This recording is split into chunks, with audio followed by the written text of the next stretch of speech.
ನಮಸ್ತೆ. ಶುಕ್ರವಾರ ನನ್ನ ಮಗಳ ಸ್ಕೂಲಲ್ಲಿ ಫ್ಯಾನ್ಸಿ ಡ್ರೆಸ್ ಕಾಂಪಿಟೇಷನ್ ಇತ್ತು. ನನ್ನ ಮಗಳು ಸಾವಿತ್ರಿಬಾಯಿ ಫುಲೆ ಆಗಿದ್ಲು. ಮನೆಯಿಂದನೇ ಎಲ್ಲ ಡ್ರೆಸ್ ಎಲ್ಲ ಮಾಡಿಕೊಂಡು ಕರ್ಕೊಂಡೋಗಿದ್ವಿ. ಬೇಗನೆ ಪ್ರೋಗ್ರಾಮ್ ಇತ್ತು 9 ಗಂಟೆಗೆ. ಹಾಗಾಗಿ ಎಲ್ಲ ಪೇರೆಂಟ್ಸ್ಗಳೂ ಮನೆಯಲ್ಲೇ ಮಕ್ಕಳನ್ನೆಲ್ಲ ರೆಡಿ ಮಾಡಿಕೊಂಡು ಕರ್ಕೊಂಡು ಬಂದಿದ್ದರು. ತುಂಬ ಚೆನ್ನಾಗಿ ಪ್ರೋಗ್ರಾಮ್ನ ಅರೇಂಜ್ ಮಾಡಿದರು ಸ್ಕೂಲಲ್ಲಿ. ಎಲ್ಲ ಮಕ್ಕಳುಗಳು ಅಷ್ಟೇ ಡಿಫ್ರೆಂಟಾಗಿ ಡ್ರೆಸ್ಸಸ್ನ ಹಾಕೊಬಂದಿದ್ರು. ಡೈಲಾಗ್ ಹೇಳೋದೇನೂ ಇಲ್ಲ ಅಂತ ಹೇಳಿದರು.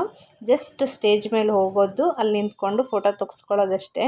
ಮಕ್ಕಳಿಗೆ ಸ್ಟೇಜ್ ಫಿಯರ್ ಎಲ್ಲ ಹೋಗಬೇಕು ಅಂತ ಹೇಳಿ ಈ ಥರ ಪ್ರೋಗ್ರಾಮ್ಗಳನ್ನ ಎಲ್ಲ ಸ್ಕೂಲಲ್ಲೂ ಕೂಡ ಮಾಡ್ತಾರೆ. ನೋಡಿ ಮಕ್ಕಳುಗಳೆಲ್ಲ ಎಷ್ಟು ಚೆನ್ನಾಗಿ ಕಾಣ್ತಾ ಇದ್ದಾರೆ. ಡಿಫ್ರೆಂಟಾಗಿ ಡ್ರೆಸ್ಸಸ್ ಆಗಿದ್ರು. ಎಲ್ಲ ಮಕ್ಕಳುಗಳಿಗೂ ಕೂಡ ಗಿಫ್ಟ್ ಕೂಡ ಸಿಕ್ಕಿತ್ತು. ಒಬ್ಬರು ಕೊಟ್ಟು ಇನ್ನೊಬ್ರು ಕೊಟ್ಟಿಲ್ಲ ಅಂದರೆ ಮಕ್ಳಿಗೆ ಬೇಜಾರಾಗುತ್ತಲ್ಲ, ಹಾಗಾಗಿ ಎಲ್ಲ ಮಕ್ಕಳುಗಳಿಗೂ ಕಾಂಪ್ಲಿಮೆಂಟ್ರಿ ಗಿಫ್ಟ್ ಅಂತ ಕೊಟ್ಟಿದ್ದರು.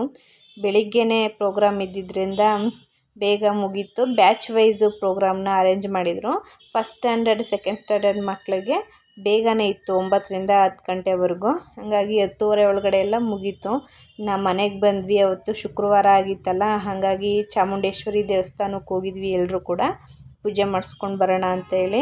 ಚಾಮುಂಡಿ ಬೆಟ್ಟಕ್ಕಂತೂ ಹೋಗೋಕ್ಕಾಗಲಿಲ್ಲ, ರಶ್ ಇರುತ್ತೆ ಅಂತ ಹೇಳಿ. ಹಾಗಾಗಿ ಪ್ರತಿ ಶುಕ್ರವಾರ ನಾನು ಇಲ್ಲೇ ಬರ್ತೀನಿ ಚಾಮುಂಡೇಶ್ವರಿ ದೇವಸ್ಥಾನಕ್ಕೆ. ನಮ್ಮ ಮನೆ ಹತ್ರನೇ ಇದೆ. ಪೂಜೆ ಎಲ್ಲ ಮುಗೀತು, ಪ್ರಸಾದ ಕೂಡ ಸಿಕ್ತು. ಇನ್ನು ಮನೆಗೆ ಬಂದ್ವಿ. ನಮ್ಮ ಅಕ್ಕ ಕೂಡ ಬಂದಿದ್ಲು ದೇವಸ್ಥಾನಕ್ಕೆ. ಇಬ್ಬರು ಕೂಡ ಮಾತಾಡ್ಕೊಂಡು ಕೂತಿದ್ವಿ ಸ್ವಲ್ಪ ಹೊತ್ತು. ಮಕ್ಕಳು ಕೂಡ ಆಟ ಆಡ್ಕೋತೀವಿ ಸ್ವಲ್ಪ ಹೊತ್ತು ಅಂತ ಹೇಳಿ ಆಟ ಆಡ್ತಾಯಿದ್ರು. ಈಗ ಆಷಾಢ ಮಾಸ ಆಗಿರೋದ್ರಿಂದ ಅಂಗಡಿಗಳಲ್ಲಿ ಕೂಡ ಚಾಮುಂಡೇಶ್ವರಿನ ಪೂಜೆ ಮಾಡಿ ಊಟ ಎಲ್ಲ ಕೊಡ್ತಾರೆ, ಅನ್ನ ಪ್ರಸಾದ ಎಲ್ಲ ಕೊಡ್ತಾರೆ ಜನಗಳಿಗೆ.